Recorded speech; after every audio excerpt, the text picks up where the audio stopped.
मुर्शिद रे मेरी बिगड़ी बना दे। हमें आपके घर की तलाशी लेनी है। मैं एक शरीफ इंसान हूँ, आप मोहल्ले में से किसी से पूछ सकते हैं। यू नो वॉट, तुम मुझसे शादी कर लो और एक और मिसाल बना लो, ठीक है? यू डिजर्व हर।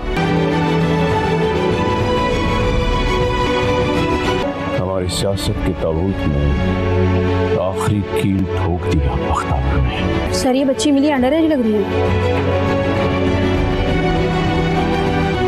अपनी बेटी को लेकर मेरे बेटे की जिंदगी से बहुत दूर चली जाए। हुर्रियत अपने जान तक पहुंच चुकी है और बख्तावर इसको बुरी तरह एक्सपोज कर चुकी है और इसका सियासी कैरियर भी द एंड हो चुका है। मलक दिलावर भी इससे मंगनी तोड़ देगा और सलार को भी सजा हो जाएगी। लेकिन अब दिलावर की मां को डर होगा कि दिलावर कहीं बख्तावर से शादी न कर ले, इसलिए वो बख्तावर की मां के पास जाएगी और इसे ब्लैंक चेक देकर बोलेगी कि वो अपनी बेटी को लेकर दिलावर की जिंदगी से दूर चली जाए। साथ ही बख्तावर मौलवी की सारी हकीकत भी खोल देगी और पुलिस मौलवी के घर पर छापा मारकर इसकी दूसरी बीवी को इससे बचा लेगी।